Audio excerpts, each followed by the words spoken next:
안녕하십니까. 방금 소개받은 신현욱 목사입니다. 여러분 만나 뵙게 돼서 너무 반갑고요. 네, 너무 거하게 저를 잘 소개해 주셔가지고 사실상 만나고 보면은 별것 아닌 작은 사람인데 이렇게 크게 잘 말씀해 주셔서 너무 감사합니다. 그래서 제가 좀 더 약간의 거룩한 교만을 가지고 즐겁고 겸손하게 제가 좀 강의를 좀 할 수 있을 것 같습니다. 네. 저희 교회를 잠깐 설명을 드리고 해야 될 것 같습니다. 제가 마스크를 벗고 해도 괜찮을까요? 네, 다행이네요. 네. 제가 사실은 미리 여쭤봐야 되는데 못 여쭤봐가지고 마스크를 벗어야 되나 써야 되나 이렇게 고민하다가 목사님 쓰고 하시길래 제가 이제 썼는데 너무 아쉬웠습니다. 왜냐면 이 잘생긴 얼굴을 못 보여드리고 강의를 하게 돼서 사실은 제가 강의를 좀 잘 못해도 많은 성도분께서 제 외모를 보시고 많은 은혜를 받으셔가지고 그래서 이제 그것 때문에 제가 이걸 못 보여드리는 게 이제 제 강의에 좀 이게 힘이 좀 떨어지지 않겠나 싶었는데 이렇게 보여드릴 수 있게 돼가지고 너무 기쁘게 생각합니다. 여러분이 더욱더 큰 은혜 받을 것은 제가 확신합니다. 제가 여기 외모에 자신감이 있기 때문에 너무 감사하고 저는 이제 2017년까지 부교육자 생활을 하다가 이제 작가로 데뷔해서 그림을 그리고 이렇게 하다가 그때 당시 이제 제가 예전에 양육했던 청년들이 이제 저는 이제 아내랑 같이 이제 둘이서 예배를 드려서 집에서 예배를 드리다가 몇몇 청년들이 와서 목사님 같이 예배 드려요 해가지고 그냥 집에서 예배를 드리기 시작했습니다. 그래도 명색이 교회인데 교회 이름은 있어야 되지 않겠느냐 하고 저희들끼리 고민하다가 우리가 어디서 예배 드리냐, 우리 집에서 예배 드리지 않냐. 그래서 우리 집 교회로 저희가 교회 이름을 정하고 조그만 공동체로 저희가 주일마다 모여가지고 수다 떨면서 또 이렇게 하고 있습니다. 물론 지금 코로나라서 저희는 좀 적긴 하지만 인원수가 적긴 하지만 요즘에 온라인으로 모여서 또 그렇게 예배 드리고 있습니다만 그렇게 해서 이제 우리 집에서 예배 드리니까 우리 집 교회, 집 같은 교회로 아주 평안하게 사역을 잘 하고 있습니다. 그래서 또 생각나실 때마다 생각이 잊어버릴 수 없는 교회 이름이잖아요. 네, 가정을 위해서 기도하실 때마다 우리 집 교회를 위해서도 같이 기도해 주시면 너무 감사하겠습니다. 네, 오늘 특별히 이 묵상에 대해서 여러분께 강의를 드리면서 좀 나눔을 하게 돼서 너무 감사하고요. 제가 늘 강의할 때마다 뭔가를 가르쳐 드린다라는 그런 생각보다는 제가 가지고 있는 생각들을 함께 나누면서 우리가 이미 알고 있는 것들에 더욱더 힘을 얻어서 좀 하나님께 나아가는 데 있어서 좀 도움을 받았으면 좋겠다 하는 생각들이 좀 많이 있습니다. 제가 얼마 전에 이제 강의하다가 새로이 마이크를 구매했어요. 요즘에 이제 온라인 시대다 보니까 온라인으로 이렇게 강의하고 많이 그렇게 하지 않습니까?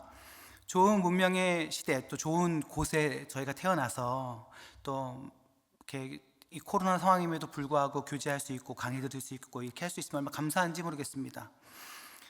근데 자꾸 하다 보니까 너무 이게 힘이 드는 거예요. 아니 온라인으로 하는데 뭐가 이렇게 힘이 드나 하는데 여러분 이게 좀 듣는 입장이셔서 그러실지 모르겠습니다만 이제 하는 입장에서는 이게 은근히 이런 큰 예배당에서 얘기하는 것보다 말하는 사람이 훨씬 더 힘든 거예요. 그러니까 말하는 소리가 더 귀에 안 들려가지고 너무 힘든 거죠. 그래가지고 제가 또 제 상관 아내분께 허락을 받아서 결제를 받아서 좋은 마이크를 하나 구매를 했습니다. 그렇게 했더니요 강의 들으시는 분들이 무슨 라디오 방송 듣는 것 같다 그러면서 성시경의 잘 자요 이거 한 번만 해달라고 그러고 막 해가지고 제가 막 잘 자요 이러니까 또 강의 들으시면서 조금 주무시기도 하시더라고요. 어쨌든 그렇습니다. 너무 좋은 장비를 쓰니까 제가 몸이 더 편하고 목도 안 쉬고 너무너무 좋은 거예요. 여러분 저는요 이 묵상 강의가 그런 마이크, 좋은 고성능의 마이크 같다고 생각합니다. 우리는 다 이미 말할 줄 알아요. 그런데 좀 더 좋게 전달할 수 있고 말할 수 있는 것은 뭔가 장비 또 훈련이 필요한 것이죠. 이 묵상 강의가 그렇습니다. 성경 있는 거 모르는 사람이 어디 있습니까? 저는 읽는 거 모르니까 강의를 들어야겠어요 이러시는 분들은 아무도 없습니다. 그렇지만 이것을 어떻게 잘 읽을 수 있는가, 어떻게 꾸준히 읽을 수 있는가, 어떻게 지속성을 가질 수 있는가, 어떻게 좀 더 힘을 얻을 수 있는가, 어떻게 좀 더 내 것으로 만들 수 있겠는가, 이런 것들은요 조금 도움이 필요합니다. 그래서 이 강의를 통해서 묵상을 위한 좋은 고성능 기계를 하나 샀다라는 생각으로 룰루랄라 좋은 마음으로 강의를 들어주시면 또 도전도 받으시고 함께 힘있게 말씀을 묵상하실 수 있으실 것이라 생각을 합니다. 감사하게도 매일 성경으로 함께 묵상하신다고 하셔서 너무나 기쁘고요. 저희는 이제 매일 성경을 출판하고 그것을 제공하고 이렇게 묵상 강의만 하는 것뿐만이 아니라 함께 매일 성경으로 걸어갈 수 있도록 각 지부마다 도움을 드리고 있습니다. 성소유니온에는 본부, 출판 사역을 하는 본부 외에 전국으로 흩어져서 함께 사역하는 지부 12개의 지부가 따로 있습니다. 그리고 각 지부마다 지역에 맞춰서 상황에 맞춰서 강의를 준비하고 있어요. 물론 지금 이제 코로나 시대라서 너무나 좋은 것은 여러분이 부산 지부에 있는 강의를 온라인으로 들으실 수 있습니다. 저도 지난달 했던 묵상 강의는 거제에 계신 중학교 선생님께서 함께 6주 동안 함께 하셨어요. 그래서 여러분 매일 성경 뒷부분에 보시면 성소유니온 안테나라는 광고란이 있습니다. 거기에 보면 12개 지부 또 본부의 소식들이 전해져 있는데요. 그 안에 각 지부마다 하고 있는 모든 강의들이 다 있어요. 그래서 모든 지부들이 기본적으로 하는 매일 성경을 함께 볼 수 있는 강의 중에 하나는 묵상 강의. 지금 여러분들께 와서 제가 하는 강의를 좀 더 세분화해서 저희 교재로 함께 성도님들과 6주 동안 볼 수 있게 그렇게 강의를 진행하고 있고요. 그 다음에 산책이라고 해서 여러분이 매일 성경을 보시는 그 본문 직전, 다음에 야고보서다 이러면 야고보서를 보기 직전에 저희들이 산책 강의를 열어서 여러분이 온라인으로 접속하시면 각 지부마다 강의 스타일이 약간 다릅니다. 2시간짜리를 하는 지부도 있고 또는 하루 종일 하는 그런 지부도 있고 그렇습니다. 각자의 스타일에 맞게 선택을 하시고 신청을 하시면 그렇게 온라인상을 통해서 미리 보기를 하실 수가 있어요. 그렇게 해서 강의를 들으실 수가 있습니다. 그래서 어떻게 어떤 묵상 포인트를 가지고 본문을 봐야 되는가 이렇게 함께 독자분들과 함께 묵상 길을 걷고 있습니다. 그래서 여러분이 그렇게 매일 성경을 참고하시면 훨씬 더 풍성하게 말씀을 보실 수가 있고요. 어떤 훈련을 받으시거나 또 강의를 신청하실 때는 개별적으로 개인적으로 신청하실 수 있는 강의시지만 충분히 교회와 조금 협의를 하시고 이렇게 도움을 받으신 후에 교회와 함께 그렇게 강의를 신청해 주시면 감사하겠습니다. 좀 그런 것 같더라고요. 좀 건강하게 성도가 좀 더 건강하게 훈련을 받으려면 특히 외부의 훈련을 받을 때는 교회의 지도를 받아서 그렇게 신청하시는 것이 훨씬 건강한 방법이니까요. 그렇게 인지하시고 늘 그렇게 담당 교역자분과 상의하시면서 저희 강의를 신청해 주시면 훨씬 더 풍성한 묵상의 질을 높이실 수 있으실 것 같습니다. 그래도 오늘 제가 왔으니까 3주 동안 여러분과 함께 어떻게 하면 좀 더 묵상을 잘 할 수 있을 것인가 좀 더 세밀하게 좀 살펴보려고 합니다. 우리가 뭔가를 안다고 할 때는 누군가에게 설명할 수 있는 것이 제대로 아는 것입니다. 나 그거 알아, 나 들어봤어, 이제 생각이 나네, 나 그거 아는 거야 이렇게 얘기를 하지만 사실은 내가 누군가에게 잘 설명할 수 있을 정도가 돼야 안다라고 말할 수 있는 것이죠. 묵상이면 뭡니까? 묵상이면은 성경을 읽는 것이죠. 네, 그 정도로도 충분합니다. 그런데 누구나 쉬는 숨과 같은 설명이면 좀 너무 가볍잖아요. 그래서 우리가 무엇보다도 좀 모든 사람들이 공통적으로 정의하고 있는 내용들로 이 언어를 좀 정리를 좀 해보도록 하겠습니다. 묵상이니까요. 사전적 의미는 무엇일까? 사전에는 묵상이 어떻게 설명되어져 있을까? 제가 이제 국어사전을 보니까 이렇게 설명되어 있습니다. 눈을 감고 말없이 마음속으로 생각하다. 두 번째는 말없이 마음속으로 기도하다. 이렇게 설명이 되어 있습니다. 뭔가 좀 느낌이 오죠? 문자 그대로가 아니라 문자도 뭔가를 이렇게 설명하려고 정리해 놓은 것이니까, 풀어 놓은 것이니까 원래 묵상이라는 이미지 그리고 우리가 하던 행위가 있고 그것을 글자로 설명해 놓은 것이니까 어떤 느낌을 잘 살펴보시는 것이 좋습니다. 보니까 눈을 감고에서부터 벌써 뭔가 좀 잠잠해지고 뭔가 홀로 되어지고 좀 고독해지고 이런 느낌들이 좀 있죠. 그래서 우리가 묵상하고 큐티 이렇게 얘기를 하면은 대부분 막 시끄럽게 하시는 것을 상상하시지는 않는 것 같아요. 이렇게 사전적으로 설명하듯이 마음속으로 생각하고 잠잠하고 기도하고 약간 이런 느낌이 묵상이 주는 사전적 의미가 주는 느낌인 것 같습니다. 여러분 한번 짚고 넘어가자면 이 묵상이라는 단어가 우리 기독교적인 언어만은 아니라는 것 아시죠?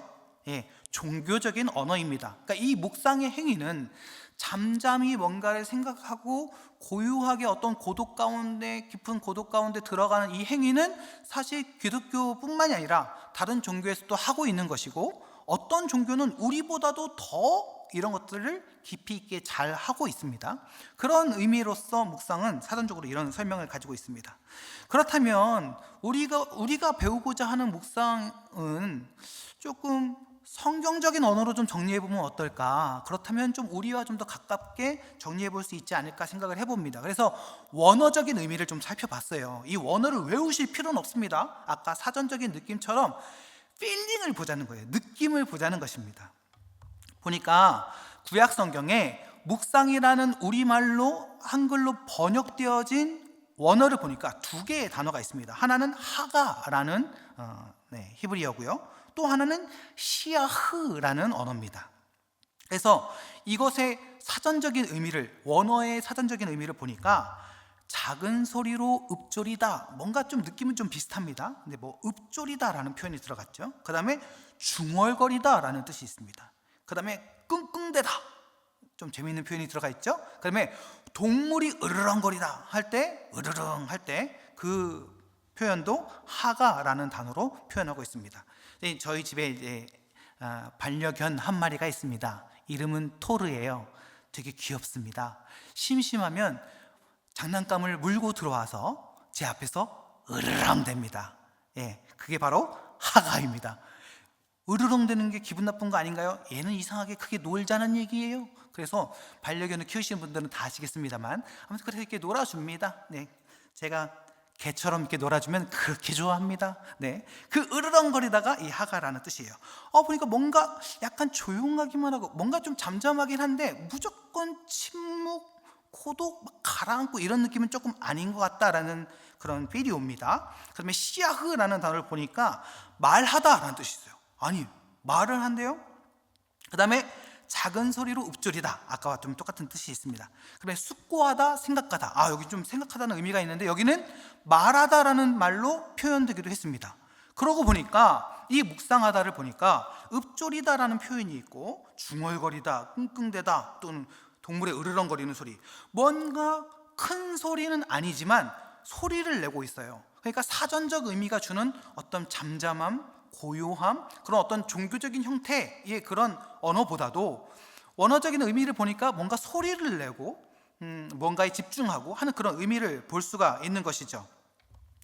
한데 모아볼까요? 눈을 감고 말없이 마음속으로 생각하다, 말없이 마음속으로 기도하다, 작은 소리로 읊조리다, 중얼거리다, 끙끙대다, 으르렁거리다, 말하다, 작은 소리로 읊조리다, 숙고하다, 생각에 잠기다. 이런 전체적인 느낌을 보니까 무언가 잠잠하긴 한데 완전 침묵과 고요는 아니고, 뭔가 소리를 내고 뭔가 행위를 하면서 좀 더 어떠한 사고, 어떤 생각에 좀 집중하려는 그런 그림이 딱 그려지는 것입니다. 그래서 여러분, 묵상, 어떤 큐티, 경건의 시간, 말씀을 생각하는 것, 이런 것을 딱 떠올리실 때 어떤 종교적인 행위가 아니라 최대한 이 말씀에 집중하려고 하는 어떤 그런 집중력, 어떤 관점, 어떤 그런 뾰족한 포인트, 이런 쪽으로 좀 보시면 좋을 것 같아요. 그래서 우리가 첫 번째 깨야 할 묵상에 대한 오해 중에 하나는, 묵상은 조용해야 된다, 잠잠해야 된다, 주께서 사랑하는 자에게 잠을 주신다 그랬으니까 말씀보다 잘 정도로 조용해야 된다, 그런 거 아닙니다. 무언가 내가 이 말씀을 이해하기 위한 나의 총체적인 집중력, 내가 가지고 있는 모든 오감, 모든 감각들, 모든 존재감을 다 활용해서 이 말씀에 빠져들려고 집중하는 것이 묵상이다라고 정리하시는 것이 훨씬 더 도움이 되실 것 같습니다. 그래서 또 체질상 너무 조용하면 집중이 안 되시는 분들이 계세요. 저도 약간 그런 사람이거든요. 제가 딱 보기에 공부를 잘하게 생겼습니까? 못하게 생겼습니까? 벌써 많이 은혜를 받으셔가지고 은혜, 사랑의 눈으로 절 봐주시니까 벌써 이미 외모에 홀릭이 되셔서 다 좋게 봐주시는 거 압니다. 제가 공부를 어떻게 하게 생겼냐면요, 중간만큼 하게 생겼습니다. 그래서 저는 보니까 이상하게 도서관이나 이런 데서 공부하면 잘 안 되는데 진짜 공부가 잘 되는 데가 있습니다. 스타벅스에서 공부를 하면 그렇게 잘 됩니다. 네. PPL 아닙니다. 네, 내돈내산입니다. 네.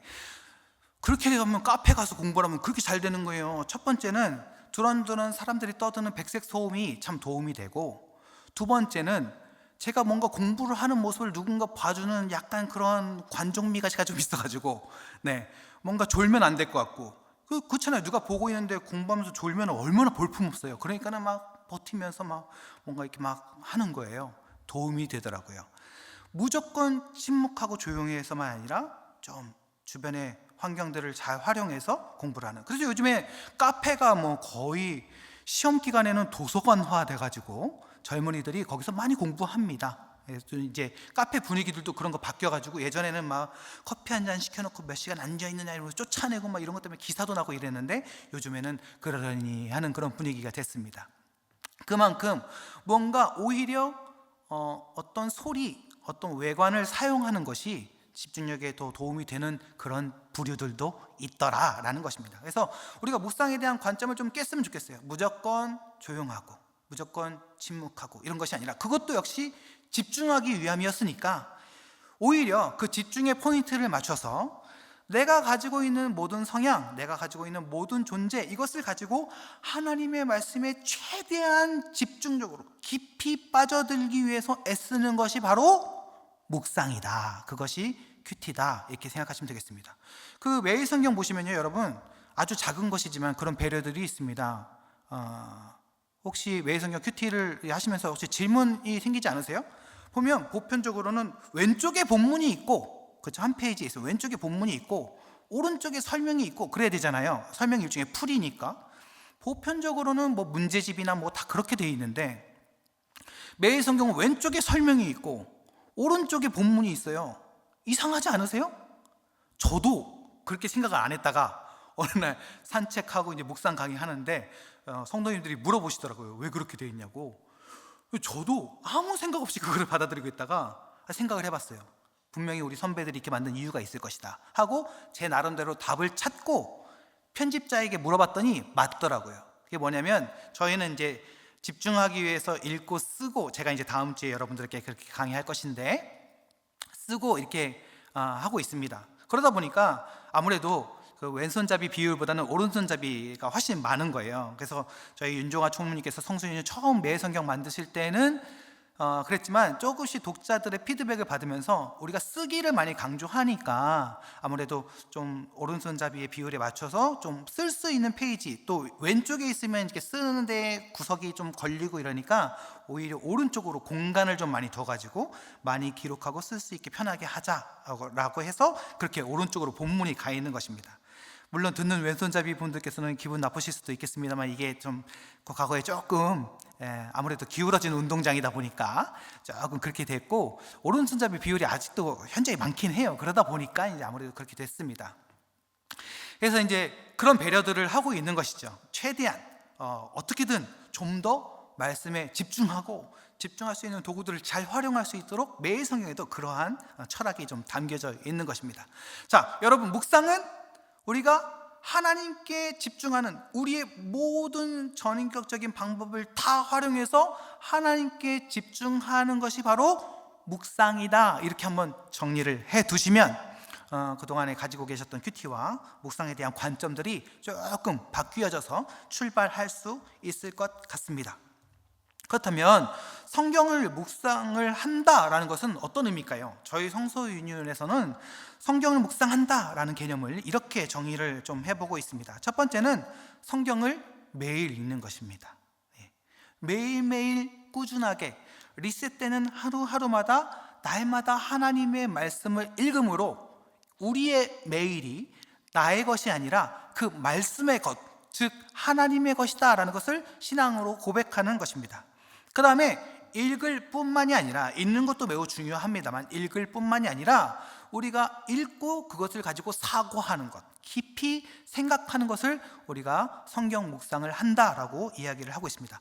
아까도 말씀드렸습니다. 어떤 문자적인 정보로 우리가 인포메이션을 받아들일 수는 있어요. 그렇지만 그것을 내 안에서 삭히고 내 안에서 소화시키고 내 것으로 만드는 것은 또 다른 것입니다. 그래서 말씀을 읽는 것도 중요하고 통독도 중요합니다만 그것을 남겨서 우리 안에서 소화시키는 행위, 그것이 말씀을 깊이 생각하는 것이다 라는 것이죠. 그 다음에 말씀을 마음에 두는 것, 우리 안에 간직하는 것입니다. 생각하고 그렇구나 하고 끝내는 것이 뿐만이 아니라 그것을 그 하루의 삶 가운데 녹여내는 것입니다. 그래서 그 문자의 말씀이 살아서 꿈틀거리고 움직이는 것을 경험하는 것을 묵상이다라고 얘기를 합니다. 그래서 저희는 묵상의 범위를 성경책을 펴고 큐티책을 펴고 닫는 그 순간만을 의미하지 않습니다. 이것도 제가 순차적으로 여러분들에게 설명을 드릴 것입니다. 그래서 조금 말씀을 빗대어 설명을 하자면 말씀 안에 거하고 말씀 안을 거니는 것이다, 이렇게 정의를 해봅니다. 저희가 이러한 생각을 단순히 그냥 우리들의 생각만으로 펼쳐간 것이 아니라 근거가 된 말씀들이 있습니다. 시편 119편 11절입니다. 내가 주께 범죄하지 아니하려 하여 주의 말씀을 내 마음에 두었나이다. 그렇죠? 신명기 6장 6절 말씀입니다. 오늘 내가 내게 명하는 이 말씀을 마음에 새기고. 그래서 어떻게 우리 마음 가운데 저장할 수 있을 것인가를 고민하다가 그러한 내용들을 정리를 했던 것이죠. 에스겔서 3장 2절 하반부부터 3절까지입니다. 그가 그 두루마리를 내게 먹이시며 내게 이르시되 인자야 내가 내게 주는 이 두루마리를 네 배에 넣으며 네 창자에 채우라 하시기에 내가 먹으니 그것이 내 입에서 달기가 꿀 같더라. 그래서 저희는 그 묵상 강의를 할 때 처음에 시작을 할 때 먹음과 연결해서 저희는 묵상을 이야기를 하거든요. 근데 성경에선 이미 말씀을 먹는다라는 의미로 이미 수많은 성경의 기자들이 적어놓고 있습니다. 요한복음 15장 7절입니다. 우리 주님 말씀하셨죠. 너희가 내 안에 거하고 내 말이 너희 안에 거하면 무엇이든지 원하는 대로 구하라. 그리하면 이루리라. 여러분, 이 말씀을 모르시는 분들은 거의 없을 거예요. 웬만큼 교회에서 중직이시고 말씀 훈련 받으시고 묵상하신 분들은 이 말씀 다 알고 있을 것입니다. 근데 여러분, 혹시 생각해 보셨어요? 너희가 내 안에 거하고 내 말이 너희 안에 거한다가 어떤 걸까요? 워딩이 좀 너무 말이 이쁘고 예수님 어떻게 이런 말씀하셨지 해서 아멘은 하는데 어떻게 거합니까? 여러분 생각해 보신 적 있으세요? 구체적으로? 그게 뭐지? 여러분, 여기까지 들어가야 묵상이 되는 것입니다.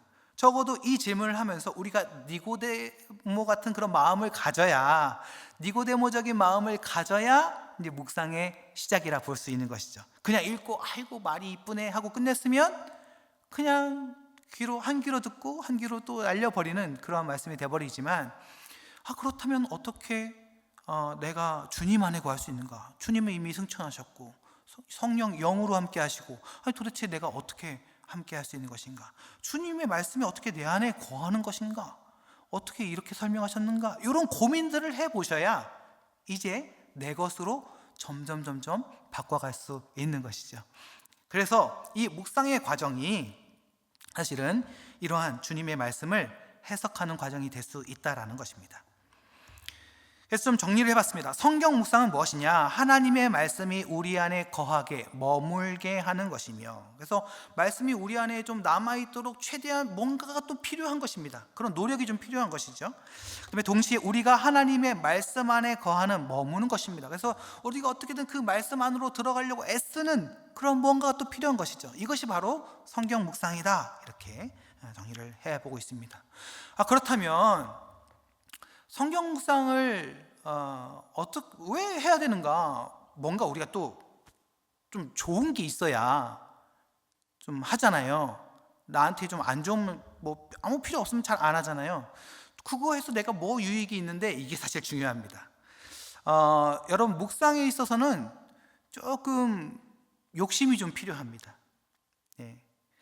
저는 묵상에는 아까 말씀드렸던 거룩한 교만이 조금 필요하다고 생각합니다. 이게 사람이 좀 뽐내려고 하는 마음이 좀 있어야 좀 하게 되는데, 제가 이제 나눔할 때 좀 말씀을 드리겠습니다만, 제가 묵상할 때 어떻게 말씀을 드리냐면, 어떤 분이 이런 고민을 나누세요. 너무 내가 이렇게 신경을 쓴다. 너무 잘 말하려고 신경을 쓴다는 거예요. 너무 자기가 말하다 보니까 설교가 된다. 근데 저는 그거를 이 묵상의 장점이라고 설명합니다. 여러분 묵상하실 때 누군가를 신경 쓰시면서 하셔야 돼요. 네, 좀 교만해지십시오. 내가 이걸 가지고 누구한테 설교한다 이런 마음으로 여러분 묵상하셔야 돼요. 그러셔야 잘합니다. 이게 나만 보고 끝내잖아요. 그러면 대충 그냥 합니다. 얼마 전에 제가 재밌는 영상을 봤는데 그 헝가리 대사인가요? 하여튼 뭐 국회의원인가 뭐 방송 인터뷰를 하는데 이제 줌으로 하니까 온라인으로 하니까 양복 딱 입고 이제 집에서 딱 인터뷰를 딱 하는 거예요. 근데 이분이 이제 인터뷰를 하다가 이렇게 핸드폰 카메라를 이렇게 돌렸는데 뒤에 거울이 나온 거예요. 거울이 나와가지고 하반신이 나온 거죠. 하반신이 의자에 앉아 있는데 죄송합니다. 제가 전문 용어를 한 번만 쓸게요. 빤스만 입고 있는 거예요. 그래가지고 그게 이제 이슈가 돼가지고 그 이제 그 뉴스 이제 아나운서가 하여튼 부르면서 하의는 속옷을 입고 속옷만 입고 계신가 봐요. 어떻게 알았나요? 이러면서 보니까 자기가 이제 거울에 비친 걸 보고 웃으면서 막 해프닝으로 이제 끝났는데요. 이게 남을 의식할 필요 없으니까 그냥 속옷만 입고 있는 것입니다. 여러분 묵상을 속옷만 입듯이 하시면 안 되고 약간 누군가 앞에 선다 딱 했을 때 옷을 좀 이렇게 좀 갖춰 입게 되는 것처럼 묵상도 내가 좀 잘 갖춰서 좀 실수 없이 이게 틀린 거 아닌가 되짚어보면서 하게 되는 것입니다. 그래서 좀 더 준비되고 정갈한 묵상을 하게 되는 것이죠. 이런 것들이 좀 필요합니다. 우리한테는 사실 더 필요한 것은 무엇이냐? 그래서 그걸 해서 나한테 뭐가 좋은데 이게 정리가 돼야죠. 그럼 여러분 어떻게 설명하시겠어요? 아니 그냥 하나님 말씀 보면 좋은 거지 뭐 그렇게 설명하실 거예요? 말씀 보면 좋죠. 뭐가 좋은데 이렇게 얘기하면 또 할 말이 없어요. 네, 보면 뭐 말씀에 뭐 좋은 얘기들도 많지만 사실은 뭐 예수님이 막 뭐 베드로한테 아유 잘했다 칭찬하시는 내용도 있지만 이 사탄아 이런 내용도 있고 그 세상에 나한테 하시는 말씀 아니야 이렇게 또 슬픈 장면들도 많이 있고 하여튼 뭐 그렇습니다. 솔로몬처럼 초반에는 하나님 앞에 잘했다가 갑자기 막 변절되는 뭐 그런 장면들도 있고 막 배신의 모습들 아픈 내용들도 많은데 말씀을 읽으면 뭐 그냥 좋다라고만 얘기하기는 좀 애매한 거예요. 자, 묵상을 하면 말씀을 읽으면 무엇이 좋은가 한번 정리를 좀 해보도록 하겠습니다. 제가 좀 한눈에 보실 수 있게 좀 세 가지로 좀 정리를 해봤는데요. 이제 우선 큰 타이틀만 좀 보시고 세부 내용들은 이제 이후에 좀 차근차근 보겠습니다. 그러니까 세 가지입니다. 이 세 가지를 딱 설명하실 수 있으면 좋을 것 같아요. 하나님과의 만남과 사귑이다. 여러분 묵상은 우리의 이 때를 좀 걷어내셔야 됩니다. 묵상은 묵상책, 큐티책, 매일 성경을 보는 게 묵상이 아닙니다. 네, 이거는 아까 성능 좋은 마이크 같은 거예요. 도구입니다. 저희가 여러분들에게 좀 도움을 드리는 도구에 불과하고 진짜 목적은 무엇이냐? 이것을 펴고 이 말씀 앞에 서는 순간 그것이 우리 하나님과 만나서 커피 한잔 하는 것인 줄 믿습니다. 하나님과 교제하는 거예요. 하나님과 만나서 하나님과 사귀는 거예요. 우리가 기도할 때 그렇게 했죠. 하나님 만나주세요. 주님 우리를 만나주세요. 저 수련회 때 4박 5일 동안 아버지 하면서 만나달라고 그렇게 기도했는데 세상에 그때 매일 성경을 알았더라면 그렇게 안 했을 것을. 네. 말씀을 만나고 싶습니까? 말씀을 피십시오. 그럼 주님을 만나는 거예요. 여기 계셨군요 하고 바로 만날 수 있어요.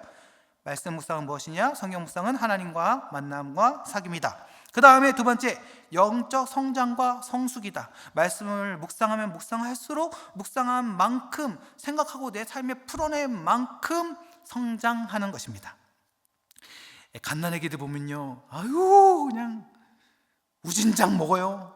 그렇죠? 살이 포동포동 쪄가지고 여기 그냥 무슨 볼록볼록 튀어나올 때까지 계속 먹잖아요. 그래가지고 엄마들도 그거 계속 먹여야 나중에 딱 키로 간다 그래가지고 막 이렇게 될 때까지 막 먹이잖아요. 네, 말씀을 그렇게 먹으면 그렇게 포동포동 살이 찌고 영적으로 성장하고 성숙하게 되는 것입니다. 그 다음에 세 번째가 하나님의 인도와 보호를 경험하게 되는 것입니다. 이 삶은 위기의 순간이 많아요. 우리가 원치 않는 위기가 끊임없이 있습니다. 삶이 어떻습니까? 하고 여쭤보면 제 삶은 너무나 평안했어요 라고 평범하게 고백하시는 분은 아무도 없습니다. 그렇게 고백하시는 분들 있죠. 믿음으로 고백합니다. 네, 돌아보니 은혜였더라 이렇게. 안 돌아보면 은혜가 아닌 거죠. 그래서 일상을 살펴보면 누구나 다 내 삶이 고단했습니다 이렇게 표현하죠. 아유, 예수 믿는 사람이 그러면 되나요? 아니요, 성경에 나온 사람이 그렇게 얘기하고 있는데요. 제가 제일 좋아하는 말씀 구절 중에 하나가 그 바로 앞에 섰을 때 야곱이 했던 그 고백을 진짜 좋아합니다. 너 몇 살이냐? 이렇게 물어보고, 나이로 왜 물어보는지 모르겠습니다만 몇 살이냐 하고 물어봤더니 내 나이가 몇 살입니다 이렇게 얘기를 하면서 내 선조들보다는 적게 살았으나 누구보다도 고단한 삶을 살았어요 이렇게 얘기를 하거든요. 아니, 야곱이면은 네 명의 창세기를 이룬 네 명의 족장 중에 아주 하나님의 말씀과 은혜 가운데 살았던 사람이잖아요. 그렇지만 일도 많고 탈도 많았죠. 잘 아시다시피 환도뼈도 기도했더니 부러지고, 오히려 기도하면 나아야 되는데 장애가 생겼어요, 세상에. 근데 그런 사람이 그런 고백을 하는 거예요. 근데 인생이 그렇습니다. 사실 그것은 야곱의 고백이기도 하나 아브라함의 고백이기도 한 것이고요, 또 우리의 고백이기도 한 것이죠. 사실 삶이 참 고단합니다. 그렇지만 그러한 가운데 어떻게 하나님이 만나주시고 인도해 주신가를 경험할 수 있는가? 말씀이 그것을 확인시켜 주시는 줄 믿습니다. 그래서 그 말씀으로 늘 주님과 교제할 때 내 삶이 인간적으로 느끼기에는 참 아직은 이 땅에서 고단한 삶이나 해석해 보니 하나님이 우리에게 주신 의미를 보니까 세상에나 우리가 그런 존재였구나 하고 깨닫게 되어지는, 그래서 하나님이 끊임없이 붙들고 인도해 주시는구나 하는 그런 은혜를 경험하게 되는 것이 묵상의 능력입니다.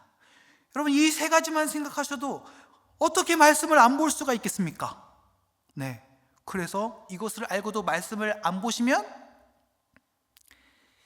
예수를 좀 안 믿는 것이 아닌가라고 제가 인간적인 눈으로 약간 판단을 하면서 비판 조금만큼 손톱만큼 해볼 수 있는 근거를 여러분이 살짝 제시를 하면서 약간 그렇게 소스를 저한테 주시는 건데 제가 그렇게 판단하지는 않겠습니다.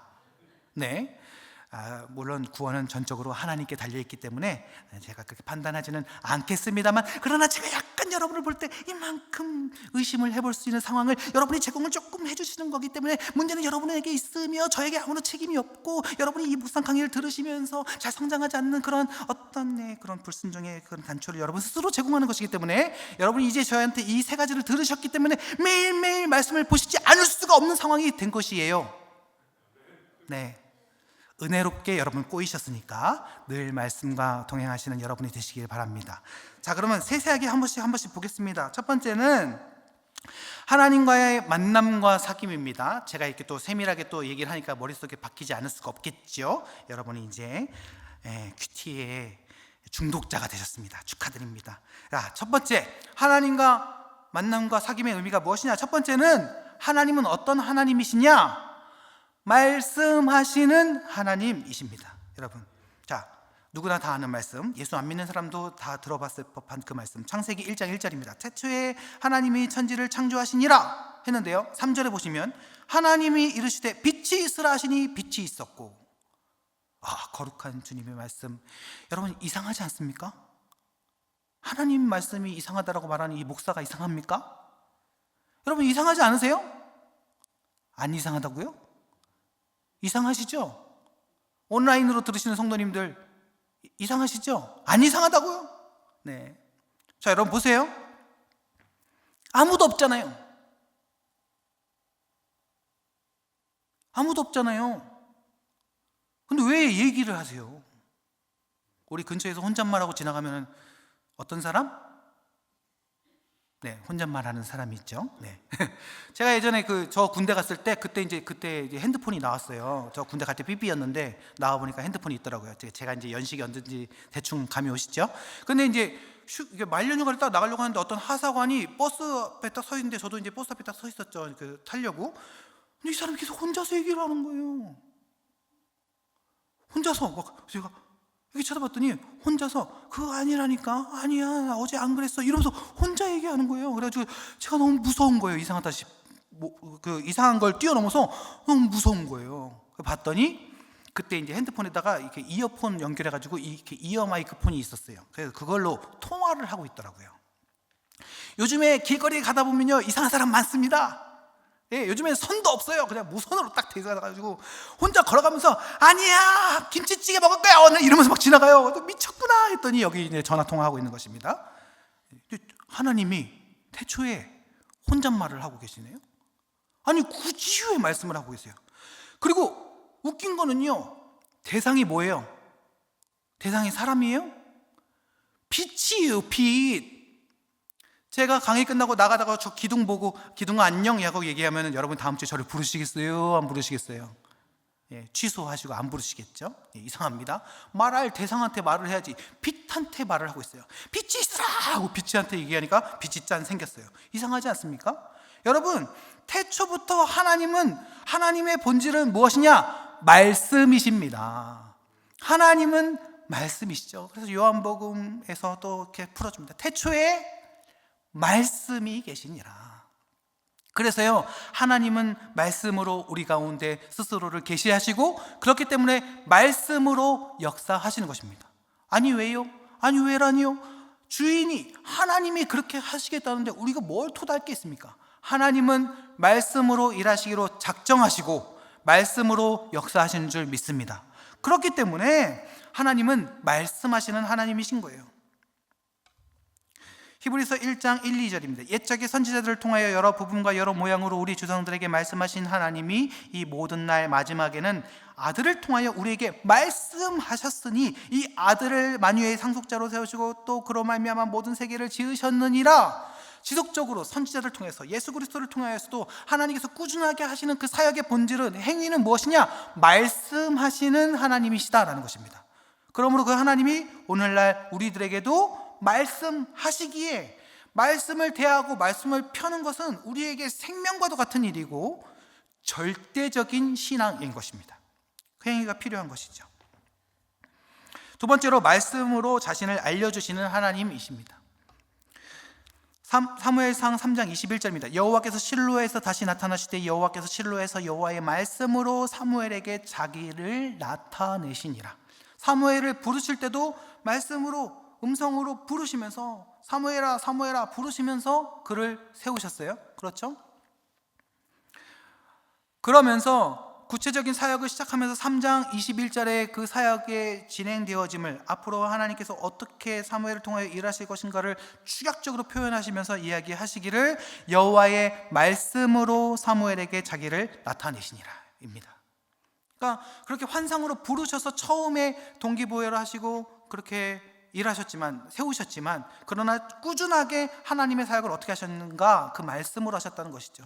물론 모르겠습니다. 중간중간 하나님이 어떤 신비한 환상과 역사로 하시기도 하셨겠으나 전달되어지는 이미 기록된 말씀들을 통해서 그 하나님께서 일하셨음을 우리가 같이 함께 유추해 볼 수 있는 것입니다.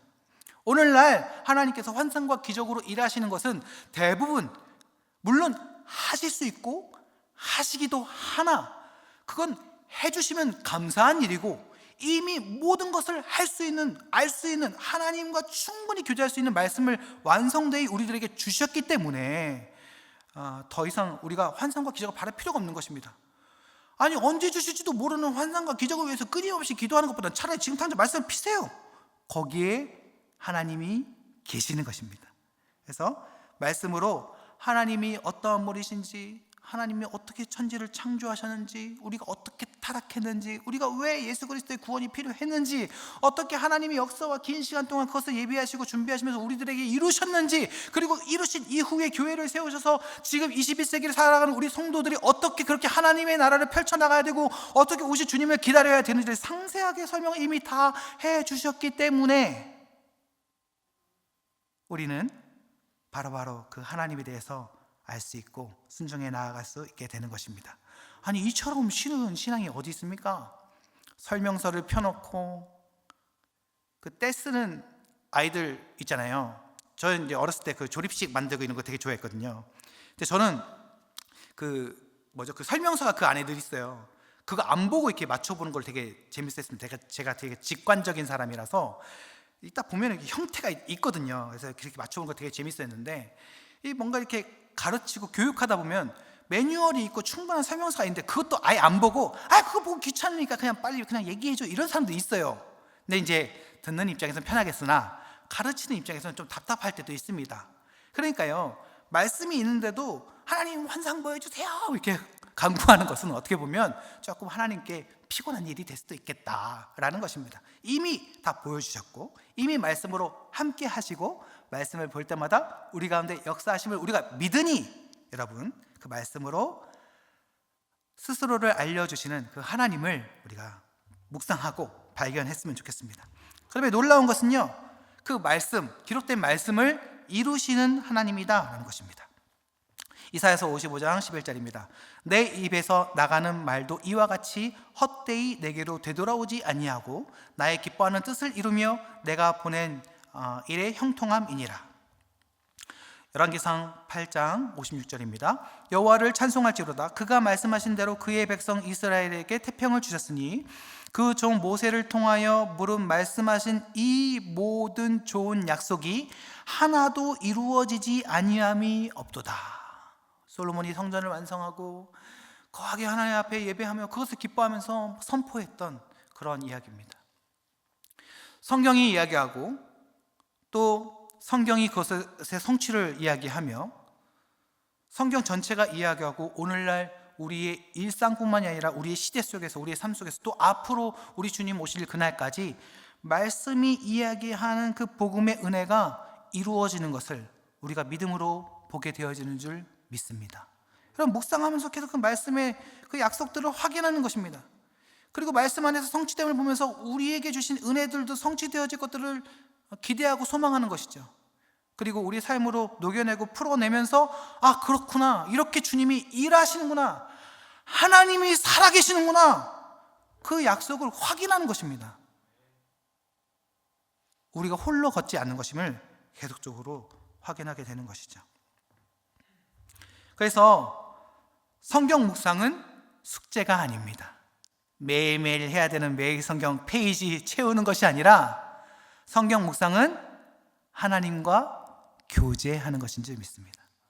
성경이 끊임없이 얘기하고 있어요. 말씀이신 하나님께서 성경을 통해서 나 여기 있어, 내가 여기 있어, 이게 나야, 끊임없이 얘기해주고 있는 것입니다. 그래서 그 하나님과 교제하면서 점점 우리는 하나님을 알아가는 것이고, 우리의 말로 다시 표현하자면 우리는 점점 하나님과 친해지는 것입니다. 여러분, 하나님과 친하십니까?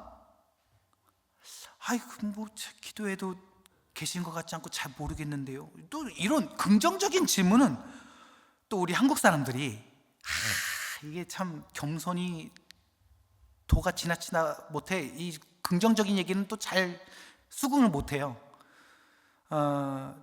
친하다는 게 뭘까요? 네? 자주 만난다. 자주 만나면 어떻게 될까요? 진리죠. 네, 그렇습니다. 얘기가 계속 도네요. 이거 진리는 역시 돌고 도는 것입니다. 자, 친하다는 것은요, 자주 만나는 것이고요. 왜 자주 만나냐? 친하니까. 네. 이거 여기서 빠져나와야 되는데, 주여 저를 꺼내 주시옵소서. 자, 친하다는 것은요, 잘 알기 때문에 그렇습니다. 네, 만날 수는 있죠, 누군가를. 자주 만나려면 잘 알고 친숙한 사람일수록 자주 만나게 되는 것이죠. 누가 그렇습니까? 가족이 그렇죠. 가족 잘 알잖아요. 요즘 가족끼리도 잘 모르네, 아빠는 날 몰라, 뭐 이런 말도 있습니다만, 그래도 자주 보고 남들보다 제일 어떤 뭐 속사람은 그렇게 많이 모를지라도 뭐 습관부터 시작해서 외형적인 부분부터 시작해서 어떤 존재적인 전체를 잘 아는 사람들은 가족이 아닌가 싶습니다. 잘 아는 것이 친근한 것이죠. 우리가 얼마나 하나님을 알고 있습니까? 우리가 우리의 선입견으로 뭔가 우리의 신앙을 단돌이 하는 경우들이 많이 있어요. 뭐 그렇습니다. 제가 아는 어떤 목사님께서 그런 얘기 하시더라고요. 재밌는 얘기였는데, 신학교를 처음 들어가서 되게 충격을 받았다는 거예요. 왜 충격을 받았냐 얘기하니까, 교수님이 이제 성경 수업을 처음 하시는데 여러분 성경은 무엇입니까? 이렇게 물어보니까 처음 신학교 들어와서 얼마나 은혜 충만합니까? 주여 저를 부르셨습니까? 이러면서 막 은혜 충만하고 막 자세히 보면 뭔가 이렇게 뭐 천사들도 보이는 것 같을 정도로 막 그렇다는 얘기는 아니고요. 하여튼 그만큼 거룩하신 전도사님들이 다 모여가지고 교수님이 막 신학교 교수님이 목사님이면서 교수님이신 그분이 막 하면서 성경은 무엇입니까? 이렇게 물어보니까 전부 다 하나님의 말씀입니다 이렇게 얘기했더니 막 교수님이 그 여러분 하나님 믿으시는군요 이러면서 함께 막 울면서 막 기도하면서 막 그러는 것이 아니라 교수님이 딱 듣더니 성경은 책이죠 이랬다는 거예요. 그래서 그 목사님이 그 신학교 처음 들어가가지고 모태신앙인데 아버지도 목사님이고 어렸을 때부터 하나님 말씀 이래가지고 어이구 주님 말씀 막 이러면서 살았는데 갑자기 그 교수님이 성경은 책이죠 이렇게 얘기하니까 뭔가 머릿속에서 쨍그랑 깨지면서 내가 잘못 왔나 뭐 이런 생각이 들었다는 거예요. 그러니까 생각해 보니까 그런 종교적인 어떤 표현과 언어들로 너무 이렇게 가득 차여져서 내가 좀 더 하나님에 대해서 좀 더 다가갈 수 있고 좀 더 하나님을 친밀하게 경험할 수 있는데 오히려 그렇지 못했지 않나 하면서 뭔가 한꺼풀 벗겨지는 시간이었다 이런 고백을 하시더라고요. 근데 우리 자신도 우리도 모르게 뭔가 신앙적인 것은 종교적인 것은 잘하는 태도라는 것은 잘 믿는다는 것은 뭔가 조금 거리를 두고 뭔가 영험한 느낌의 잠잠하고 고요하고 말씀도 한 장 넘길 때마다 침 묻히면 아이고 주님 회개하면서 뭔가 이렇게 해야 될 것 같은 어떤 이런 느낌으로 신앙생활을 생각한다는 거예요. 근데 그렇지 않다는 것입니다. 우리는 하나님과 잘 친밀하게 교제하는 것이 제대로 된 신앙생활 하는 것이라 믿습니다. 하나님은요 친해지도록 말씀을 주셨어요. 나랑 좀 놀아보자, 나랑 좀 교제하자, 나는 아이스 아메리카노 좋아한다 이러시면서 우리에게 주신 것이 뭐예요? 성경책이에요. 여러분 우리가 가지고 보는 성경책은 복사본이고 인쇄본입니다만 어쨌든 복사본이고 게다가 이거는 한국말로 번역된 번역본이잖아요. 그렇게 거룩한 느낌을 주려면 엄밀히 따지면 이건 아닙니다. 그렇죠? 오히려 진짜 원본 없으니까 지금 눈에 안 보이니까 오히려 사본 있는데 찾아가셔가지고 어이구 이렇게 하셔야지 차라리 그나마 의미를 좀 따지려면 성경책은 책이에요. 책에 말씀으로 담겨진 하나님과 만나시기를 소망합니다. 그래서 숙제가 아니에요. 매일 성경도 저희가 발간하고 여러분께 판매도 하면서 도움을 드리고자 하지만 여러분 매일 성경을 열심히 한다 이게 자랑이 아니라 그 말씀 가운데 계시는 하나님을 만난 것이 우리의 유일한 자랑인 줄 믿습니다. 그 하나님 안 만나면 무슨 의미가 있겠습니까? 그래서 여러분 매일 성경으로 우리 주님과 아이스 아메리카노 한잔 하시는 시간이 되시기를 간절히 소망합니다. 그 다음에 두 번째 영적 성장과 성숙을 가져옵니다. 여러분 큐티 나눔할 때 그런 얘기 많이 하세요. 아이고 목사님 저는 묵상 못하겠어요. 큐티 못하겠어요. 왜요? 제가 모르는 게 너무 많아요. 그렇습니다. 그러면 언제쯤 다 아셔가지고 여러분 이게 얼마나 모순인지 아시죠? 언제쯤 다 아셔서 묵상을 하실 것인지 그리고 그걸 다 알려면은 묵상을 해야 되는데 성경을 봐야 알 수 있는데 알지 못하면 성경을 안 본다고 하니까 계속 성경을 안 봐서 결국 알지 못하고 알지 못해서 결국 성경을 볼 수 없고 이것도 진리네요. 계속 반복되고 있습니다. 아니 이런 모순이 어디 있습니까? 그냥 나는 영적 갓난아기다 하고 시작하는 것입니다. 젖부터 먹어야죠. 아기가 태어나자마자 산들에 가서 한식 뷔페 먹어요 엄마 이러면은 걔는 이상한 것이죠. 그거 먹다 죽어요. 그렇습니다. 처음부터 단단한 음식을 먹을 수 없는 것이죠. 자, 베드로전서 2장 1절부터 3절입니다. 그러므로 모든 악독과 모든 기만과 외식과 시기와 모든 비방하는 말을 버리고 갓난아기들 같이 순전하고 신령한 젖을 사모하라. 이는 그로 말미암아 너희로 구원에 이르도록 자라게 하려 함이라. 너희가 주의 인자하심을 맛보았으면 그리하라.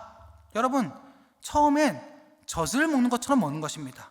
우리가 속이 안 좋을 때 미음을 먹는 것처럼, 죽을 먹는 것처럼, 그렇게 먹기 쉬운 것처럼 소소하게 먹는 것입니다. 여러분이 신학자 아니잖아요. 예? 그렇잖아요. 우리 다 목사 될 거 아니잖아요. 네, 물론 그럼에도 불구하고 말씀을 정확하게 잘 보면 좋습니다. 그래서 여러분 이 정도 교육만으로도 여러분 충분히 말씀에 대해서 건강한 도전 받으실 수 있고, 여러분이 다니시는 교회가 여러분 말씀으로 건강하게 인도하시기 때문에 여러분 말씀을 들으면서 자기도 모르게 교육을 잘 받고 계세요. 괜찮습니다. 그래서 처음에는 어린아이처럼 적용할 수 있고, 처음에는 어린아이처럼 읽을 수 있고, 어린아이처럼 해석할 수 있습니다. 여러분 뭐 콩쥐팥쥐 동화책 읽는 아이들 보면서 자기들 맘대로 읽는데 화들짝 놀라면서 그렇지 않아. 야야, 콩쥐는 이런 사람이고 팥쥐는 이런 사람이란다. 넌 지금 뭔가 잘못 해석하고 있구나. 여러분 그렇게 하세요? 아니잖아요. 우선은 그냥 읽는 것입니다. 읽다 보면 아이가 점점 지식이 쌓이고 성장하면서 그 안에 있는 컨텐츠들을 자기들이 쌓아온 지식과 성장한 수준대로 읽어가고 해석하기 시작하는 것입니다. 여러분 말씀도 처음에 그렇게 하셔도 돼요. 여러분이 잘못 적용하셨는데 그 잘못한 적용을 가지고 옆에 있는 성도분께서 아이고 그런 신박한 적용이 있습니까? 이러면서 갑자기 14만 4천 명을 몰고 와가지고 여러분이 교주가 되지 않습니다. 걱정하지 마세요. 그런 일은 없어요. 그러면서 여러분이 하나씩 나누시다 보면 그런 여러분이 보셨던 말씀의 묵상의 방법들이 조금씩 교정되기도 하고요. 또 이 대한민국 한국교회 성도님들이 참 놀랍지 않습니까? 우리 성도님들 스스로 좀 말씀을 좀 자정하는 그런 능력들이 바탕이 좀 잘 깔려 있어요. 한국교회가 선교사가 들어오기 전에 말씀부터 들어온 나라 아닙니까? 예? 엄청난 나라예요.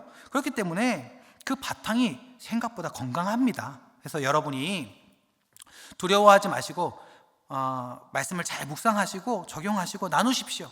그리고 어떤 리더와 함께 소그룹에서 여러분 모임으로도 여러분 매성경 사용하시지만 그렇게 하다 보면 여러분 머지않아 1년 정도만 되면 다 잘 성장하게 됩니다.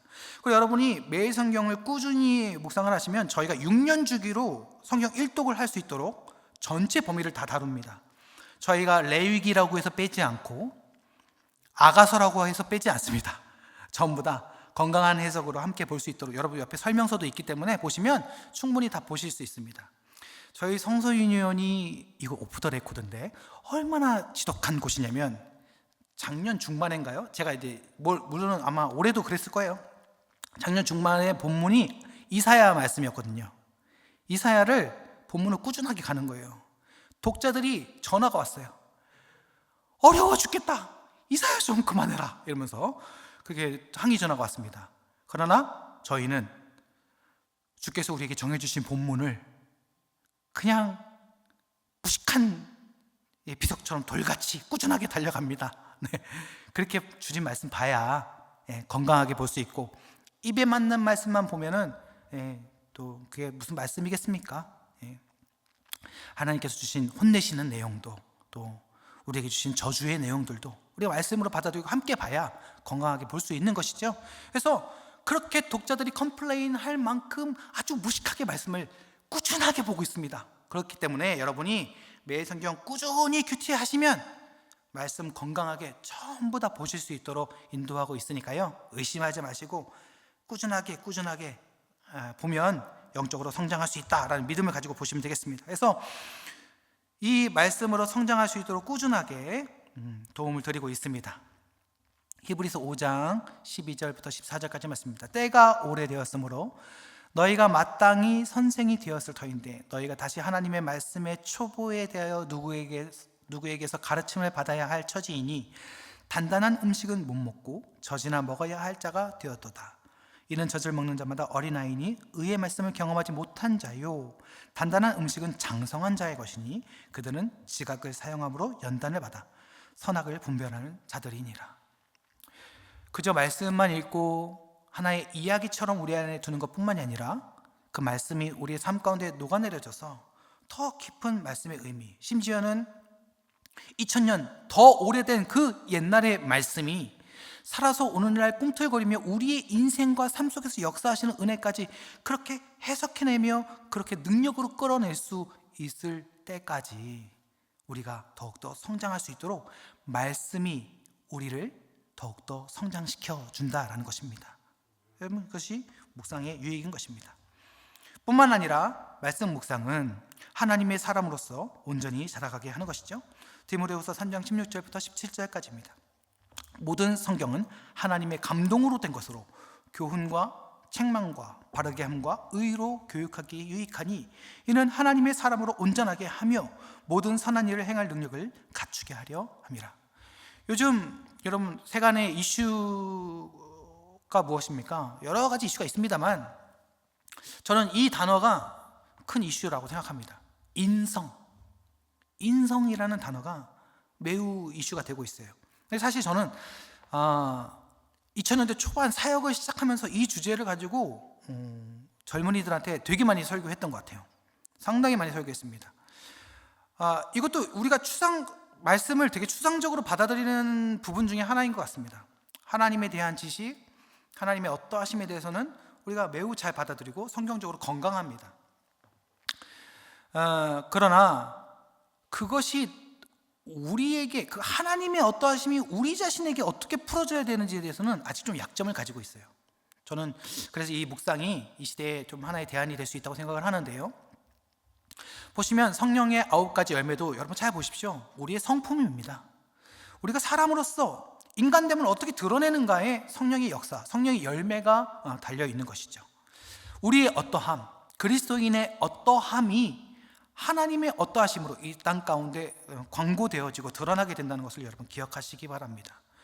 여러분 말씀을 묵상하면 하나님의 어떠하심을 우리가 깨닫게 됩니다. 매 성경에는 2가지 질문이 늘 기록되어져 있는데요. 첫 번째는 하나님은 어떠한 분이신가? 두 번째, 우리에게 주시는 기대란 무엇인가? 이렇게 2가지 질문을 묵상 질문을 늘 드리고 있습니다.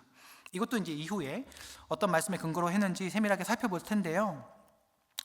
그 질문을 통해서 본문에 하나님을 발견하고 그 하나님의 일하심과 역사, 또 말씀에 기록된 하나님의 사람들의 어떠함을 통해서 나의 어떠함까지 끌어가는 것이 묵상의 완성이다라는 기초를 가지고 있는 것이죠.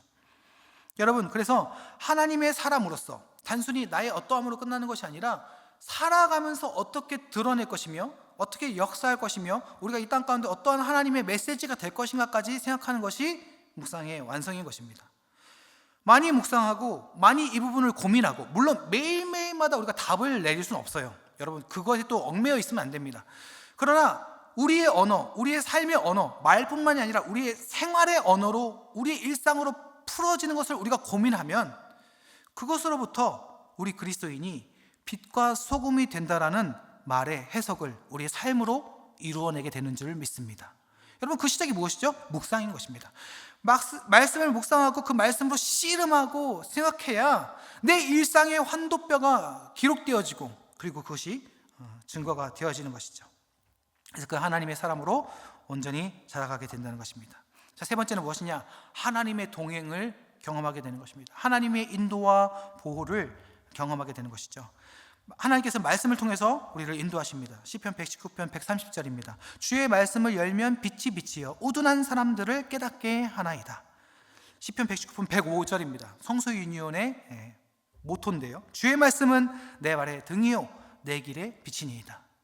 여러분, 우리 너무 밝은 세상을 살아가니까 이 말씀의 의미가 좀 잘 안 다가오실 수도 있습니다. 요즘 뭐 외국인들이 우리나라 TV에 많이 나오잖아요. 한국은 어떻다 뭐 이런 표현들 많이 하고, 근데 다들 하나같이 하는 얘기가 있어요. 서울이 좋은 이유, 한국이 좋은 이유, 밤에도 너무 밝아요. 이겁니다. 뭐 코로나 때문에 뭐 10시 제한 뭐 이런 식으로 해가지고 요즘에 많이 그렇지만 엄청 밝습니다. 야간에 뭐 혹시 비행기 타고 이렇게 뭐 인천공항이나 뭐 이렇게 김포공항 오신 분들 보신 분들은 아시겠습니다만 그렇게 밤에 밝아요. 제가 이제 어렸을 때 제 이제 고향이 전라북도 부안입니다. 저는 이제 서울에서 태어났는데 저희 가정이 이제 다 거기 출신이에요. 그래서 이제 할머니 할아버지 집에 가면 저희 그 할머니 집이 낭만적인 밭이 쫙 있으면 그 중간에 초가집이 하나 딱 있어요. 그게 얼마나 낭만적입니까? 물론 모기떼한테 물려 죽습니다. 하여튼 낭만적이에요. 들어갈 때까지는. 근데 거기 딱 가면요, 이게 밭길을 이렇게 가야 되는데 뭐 가로등이 있겠어요? 뭐가 있겠어요?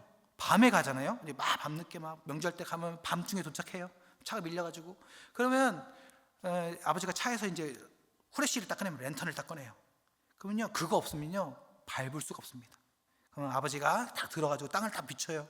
그러면 거기에 제 동생, 저랑 똑같이 생긴 여동생이 있어요. 하여튼 제 동생 뭐 이렇게 같이 해가지고 엄마랑 같이 해가지고 4명이서 그 바퀴를 이렇게 해서 집에 딱 들어갑니다. 전요 그때 기억나요. 진짜 한 치 앞이 안 보여요. 근데 그 랜턴으로 딱 비추니까 그 한 걸음 한 걸음이 보여서 무사히 갈 수 있는 것이죠. 주의 말씀은 이 어두운 세상에 랜턴이요, 등불이요, 빛인 줄 믿습니다. 말씀이 없으면요 우리는 한 걸음도 갈 수가 없어요. 이 세상에 얼마나 많은 이슈들, 많은 논란들이 있습니까? 정치적인, 사회적인, 역사적인, 이 한국 사회가 얼마나 참 복합적인 사회예요. 많은 대립들과 편이 갈라져서 싸우는 건 뿐만 아니라 지금 세대 간의 갈등부터 시작해가지고요, 세상에 서너 살 밑에 애들하고 얘기를 해도 말을 할 수가 없어요. 요즘 신조어들 아세요? 신조어? 우리 부모님들 막 힘드시죠? 외계어들을 학생들이 써가지고 도대체 알 수가 없는데 도대체 무슨 말인지 못 알아듣겠어요. 같이 보다 보면 그렇게 많은 갈등들이 있습니다. 어찌 우리가 그 한 걸음 한 걸음 우리의 삶을 살아갈 수 있을까요? 그러나 우리가 말씀과 함께하고 은혜 가운데 거할 때 하나님께서 우리들에게 지혜로 우리의 삶을 이끌어 주신 줄 믿습니다. 이사야 48장 17절입니다. 너희 구속자시요 이스라엘의 거룩하신 이신 여호와께서 이르시되 나는 내게 유익하도록 가르치고 너를 마땅히 행할 길로 인도하는 내 하나님 여호와라. 말씀으로 이야기하고 계십니다. 또 말씀을 통한 하나님의 격려와 책망이 있습니다. 여호수아 1장 7절부터 8절입니다. 오직 강하고 크게 담대하여 나의 종 모세가 내게 명령한 그 율법을 다 지켜 행하고 우로나 저로나 치우치지 말라. 그리하면 어디로 가든지 형통하리니 이 율법책을 내 입에서 떠나지 말게 하며 주야로 그것을 묵상하여 그 안에 기록된 대로 다 지켜 행하라. 그리하면 내 길이 평탄하게 될 것이며 내가 형통하리라. 여호수아에게 그 지도권을 넘겨주면서 모세가 유일하게 남긴 기록된 인수인계가 바로 이것입니다. 모세의 출애굽을 떠올려 보십시오. 생각해 보십시오. 좌충우돌 끊임없이 문제와 회복, 기쁨과 또 낭망 끊임없이 반복되어지면서 그 모세가 하나님 앞에 하나님의 사람으로서 성장하는 그 성장통을 겪는 아름다운 이야기입니다. 결국에는 하나님께 인정받잖아요. 지상에 그 누구보다도 순전하며 온전한 사람이다. 정말 하나님께서 결국 그 모세를 인정해 주는 것을 볼 수 있습니다. 처음에 출애굽기 3장부터 시작된 그 모세와 하나님과의 논쟁을 보면 참 철없고 정말 뭐 이렇게 하나님을 못 믿어 싶지만 그런 질문으로부터 시작해서 점점 모세가 그 하나님의 사람으로 성장하는 그 모습들을 보면서 그가 어떻게 하나님과 동행했는지를 볼 수 있는 것이죠. 말씀을 통한 격려와 책망을 경험하고 성장하는 모습을 볼 수 있는 것이죠. 그러면 말씀을 통한 하나님의 보호와 축복을 경험하는 것입니다. 그래서 시편 107편 20절입니다. 그가 그의 말씀을 보내어 그들을 고치시고 위험한 지경에서 건지시는도다. 고통 가운데서 부르짖을 때 다윗과 또 수많은 시편의 기자들이 그렇게 하나님 앞에 어느 때까지니까 부르짖을 때 결국엔 그 하나님을 보게 되면서 나의 도움이 천지를 지으신 여호와께로부터서구나. 내가 지금 고통 가운데 있으나 이 고통이 고통이 아니구나를 깨닫는 신앙의 해석과 고백을 하게 되는 것이죠. 히브리서 1장 3절입니다. 이는 하나님의 영광의 광채시요 그 본체의 형상이시라. 그의 능력의 말씀으로 만물을 붙드시며 죄를 정결하게 하는 일을 하시고 높은 곳에 계신 지극히 크신 이의 우편에 앉으셨느니라. 신명기 10장 13절 내가 오늘 네 행복을 위하여 내게 명하는 여호와의 명령과 규례를 지킬 것이 아니냐 말씀하십니다. 여러분, 이 세 가지 하나님과의 만남과 사귐, 영적 성장과 성숙, 하나님의 인도와 보호하심을 여러분 계속적으로 리마인드 하시면서 떠올리시면서 이 묵상의 유익을 생각하십시오. 그리고 여러분 따지세요. 아니 말씀이 이것을 약속하고 있잖아요. 그렇죠? 이건 제가 여러분들에게 드리는 제 노하우가 아니라 이건 말씀이 이야기하고 있는 거잖아요. 그러면 여러분 묵상하시면서 하나님께 따지세요. 이거 안 받으면은. 예? 제가 좀 청년들에게 좀 센 말로 얘네들한테 각인시키기 위해서 하나님의 멱살을 잡아라 이렇게 얘기하는데 진짜 잡으면 죽을 수도 있습니다만 어쨌든 따지세요 좀. 네? 시편도 다 따지잖아요. 다윗 뭐 그렇게 잘나서 뭐 따져요. 하나님 이게 뭐예요? 이렇게 시작하는 게 시편이에요. 그렇게 따지다 보니까는 하나님 내가 지금 또 누구한테 말하고 있지? 하고 정신 차려요. 내가 하나님께 말하고 있네? 또 정신 차립니다. 하나님이 엄청 커요? 장난 아니네. 이분 엄청난 분이네. 이러면서 하나님 할렐루야, 내가 주님을 아는 것만으로도 더 만족해. 이게 시편의 전체적인 내용이에요. 그렇죠? 그렇게 묵상의 능력은 엄청난 분이 내 편이었네, 이걸 깨달음으로써 능히 오늘을 이길 힘을 주시는 그 은혜를 누리는 것인 줄 믿습니다. 그래서 여러분, 이 은혜 안 주시면 하나님께 따지기 시작하십시오. 그것이 기도의 시작이고 묵상의 완성이 되는 줄 압니다. 하나님을 알아가며 하나님께로 자라가는 것이 바로 성경 묵상의 유익이다, 이렇게 얘기할 수 있습니다. 아직도 뒤에 한참 남았는데 제가 시간이 별로 없습니다. 하지만 뒤에 우리가 계속 풀어갈 것이니까요, 성서윤리원에서 여러분들에게 설명드리고 있는 매일 성경을 잘 활용할 수 있는 묵상의 흐름, 순서들만 제가 좀 정리를 해드리고 이후 강의는 또 다음 주에 이어서 좀 여러분들에게 드리도록 하겠습니다. 저희가 좀 보편적으로 저희들이 막 제시를 한다기보다는 묵상 훈련을 하고 하다 보니까 보편적으로 정리되어지는 흐름이 있습니다. 그것을 보니까 저희가 정리한 흐름을 보니까 처음에는 준비하기. 준비하기도 묵상입니까? 맞습니다. 묵상입니다. 자, 왜 그런지는 제가 이제 이어서 설명을 드릴게요. 준비하기, 이것도 이제 묵상의 시작입니다. 그러면서 시작 기도를 합니다. 근데 저는 시작 기도라는 표현을 좀 잘 안 쓰고 첫 번째 기도라는 표현을 주로 쓰고 있습니다. 이거는 제 개인적인 해석입니다. 왜냐면 시작 기도 하면은 마침 기도가 있으니까 이 큐티, 이 묵상이라는 시간을 너무 한정 짓는 것입니다. 근데 그렇지 않습니다. 묵상의 시간은 우리의 모든 일과 모든 삶이 다 묵상의 삶인 줄 믿습니다. 그렇기 때문에 저는 이거 첫 번째 기도라고 합니다. 그 다음에 성경 읽기, 말씀을 당연히 읽어야죠. 말씀 묵상이니까. 그 다음에 묵상합니다. 생각하고 적용합니다. 그래서 기록된 과거의 말씀이지만 기록된 그 말씀을 오늘 현재로 끌어오는 그 과정이 묵상하기, 적용하기가 되는 것이죠. 그 다음에 흔히 마침 기도라고 하는 두 번째 기도를 합니다. 그래서 이 첫 번째 기도와 이 두 번째 기도를 굳이 순서에 넣어서 저희가 정리하고 있는 이유는 우리가 이 기도를 하는 목적이 있기 때문에 이 기도의 방향성이 있습니다. 이 기도의 방향성을 잘 맞추셔야 돼요. 그 다음에 살아내기, 말씀을 가지고 살아내는 것입니다. 언제까지 살아내야 될까요? 그 다음 준비하기까지. 그래서 여러분, 이거 끝나지 않습니다. 계속 도는 것입니다. 그래서 우리의 묵상은요, 끝납니까? 끝나지 않습니다. 꾸준하게 가는 것입니다. 다음 말씀을 받아들이는 그때가 있을 뿐이지 여러분, 사실 묵상의 시간은 끝나지 않는 것입니다. 우리 삶의 터전 전체가, 우리의 호흡 하나하나, 생각 하나하나가 적용에 바치고, 그리고 하나님께서 그 말씀으로 우리 안에 주셨던 그 하나님의 말씀이 뛰노는 장이 우리의 일상이고 삶이기 때문에 우리의 묵상은 사실 끝나지 않는 것이죠. 그래서 이 과정을 가지고 우리는 기본 6가지 과정, 단계로 이야기를 하고 있습니다. 그래서 넘어가시면 각각의 순서들을 보시면, 준비하기는 저희는 마음과 시간, 장소, 도구, 이렇게 이야기를 하고 있습니다. 그래서 저희가 자녀들한테 얘기할 때는 그 준비하기를 위해서 4가지, 필기도구, 장소, 그다음에 어떤 시간, 그다음에 마음, 이 4가지를 좀 강의를 하면서 아이들이 그것을 연습할 수 있도록 교육하거든요. 그래서 준비된 마음들을 잘 가지고 그 안에 서서 좀 처음 시작하실 때는 시간과 장소를 구별해서 묵상을 하시기를 좀 권면을 드립니다. 근데 아까 말씀드렸다시피 개인적인 성향과 그런 소양에 따라서 여러분 맞춰서 맞는 장소를 찾아가시면 좋아요. 그 다음에 반드시 도구를 좀 활용하십시오. 우리가 물론 말씀을 읽는 것이지만 좀 더 잘 읽기 위해서 여러 가지 좀 방법들이 좀 필요합니다. 여러분 쉽게 생각하면 책 읽으실 때 밑줄 그으면서 읽으시는 분들이 계시잖아요. 그러니까 그것도 보면 집중하기 위해서 그렇게 읽는 것이거든요. 보면 중요한 등장인물이라든지 동그라미 치고 표시하면서 읽는 분들이 있어요. 그러니까 그런 도구를 활용하는 것입니다. 그래서 저희가 아이들한테 읽기를 강의할 때는 뒤에 나옵니다만 3가지 단계를 얘기하거든요. 그만큼 그런 어떤 도구적인 활용을 이야기하고 있는 것입니다. 그래서 저희는 준비하기 할 때 어떤 도구적인 준비를 할 때 대표적으로 얘기하는 것이 이제 매일 성경 큐티책인 것이죠. 그래서 매일 일정한 분량을 꾸준히 읽을 수 있고 성경 전체를 체계적으로 읽을 수 있습니다. 그래서 6년 주기로 일독을 할 수 있도록 하는 것이죠.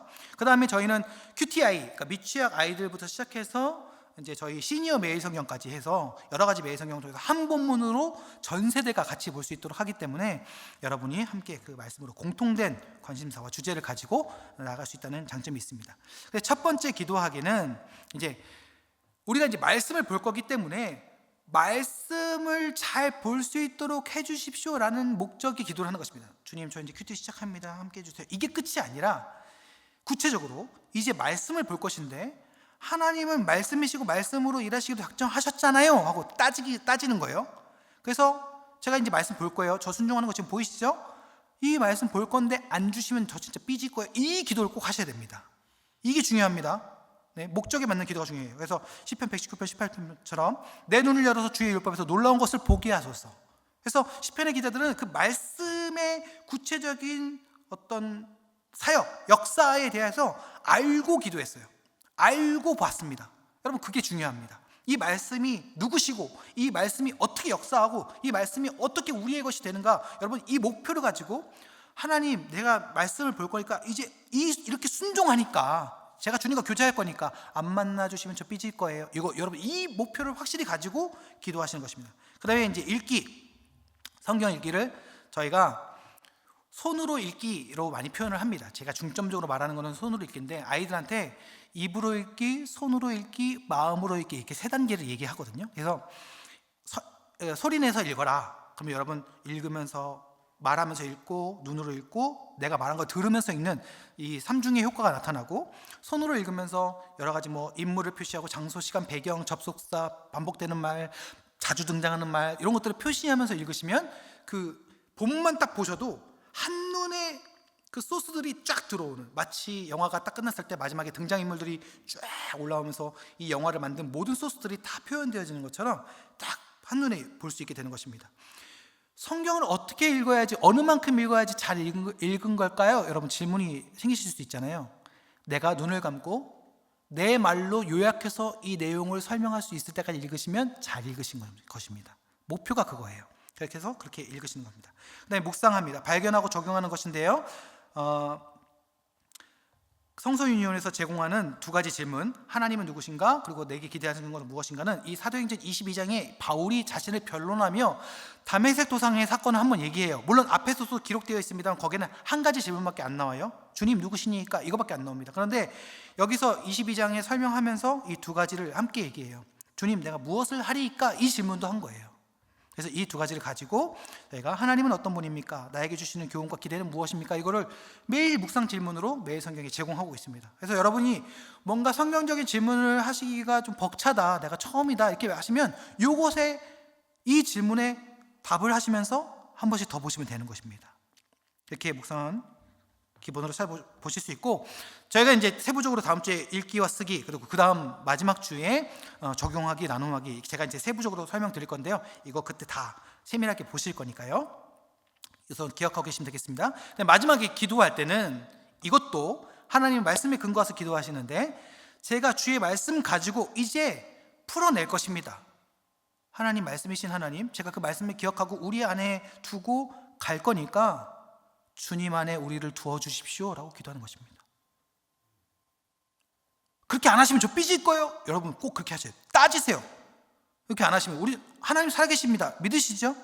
네, 믿으시면 그 하나님이, 내가 이렇게 하나님 약속하신 대로 내가 이렇게 말씀 보고 묵상했는데 하나님이 나와 함께 안 하시면 우리 따져야죠. 왜 말씀대로 안 하세요? 이러면서 따져야 되는 것입니다. 그 기도를 하는 것입니다. 이 두 가지 기도가 목표가 분명하죠. 여러분, 기도의 방법을 알고 하셔야 되는 것입니다. 이 목표를 가지고 하셔야 돼요. 하나님이 빠지실 수 없도록, 핑계를 대실 수 없도록 우리가 그분이 원하시는 대로 기도하는 것입니다. 그 다음에 살아내는 것입니다. 삶은 또 다른 묵상의 장이 되는 것입니다. 네. 여기까지 이렇게 순서를 알아봤습니다. PPT는 이제 꺼주셔도 되겠고요. 영상도 있고 한데 그건 차후에 좀 자세히 들어가면서 제가 이 영상은 따로 보여드리도록 하겠습니다. 여러분, 오늘 묵상에 대해서 제가 좀 말씀으로 좀 정리를 해봤어요. 성경에서, 말씀에서 어떻게 우리들에게 묵상을 도전하고 이야기하고 있는 것인가 살펴봤습니다. 여러분, 묵상은 우리가 하나님과 만나는 것이고 하나님과 교제하는 것입니다. 여러분, 사실 하나님이 이미 묵상을 열어놓으시고 말씀을 우리들에게 주셔서 먼저 약속 장소에 계신 거예요. 하나님이 이 모임을 주관하시고 만드셨어요. 묵상의 주체는 우리가 아닙니다. 우리가 말씀을 핀다고 해서 우리가 주체가 아니에요. 묵상의 주체는 하나님이십니다. 하나님께서 우리를 초청하고 계신 것입니다. 하나님께서 우리를 책임지고 계신 것입니다. 그러므로 우리는 하나님께 반응하는 것이며, 우리가 묵상을 하고 큐티를 한다는 것은 그 하나님의 초청에 응하는 것입니다. 여러분, 선입견을 버리십시오. 조용해야 된다, 잠잠해야 된다, 아닙니다. 어떤 격식을 갖춰야 된다, 아닙니다. 내가 나랑 친한 그 주님을 만나는 편안한 마음으로 그 말씀 가운데 들어가서 그 하나님께서 내 개인적인 사적인 예배 가운데 역사하시면서 우리를 이끄심을 경험하는 것입니다. 교만하게 여러분이 주인이 되지 마십시오. 우리가 주인이 되려고 하니까 자꾸 큐티를 빼먹는 거예요. 우리가 주인이 되려고 하니까 오늘은 안 해도 되겠지 하는 것입니다. 아니에요. 하나님의 초청과 하나님의 역사는 매일매일 끊임없이 우리들에게 이루어지는 줄 믿습니다. 그렇다면 우리는 그 주인 되신 분에게, 그분의 그 잔치에 순종하며 나아가야 할 믿음의 의무가 있는 것입니다. 여러분, 매일매일 주의 말씀을 묵상하시고 그 주님의 초청에 순종하셔서 그 주님과 교제하실 때에 오늘 이 땅 가운데 살아서 우리 생 가운데 기대하시고 역사하시는 그 하나님과 동행하는 그 은혜를 마음껏 누리시기를 주님의 이름으로 간절히 축원하겠습니다.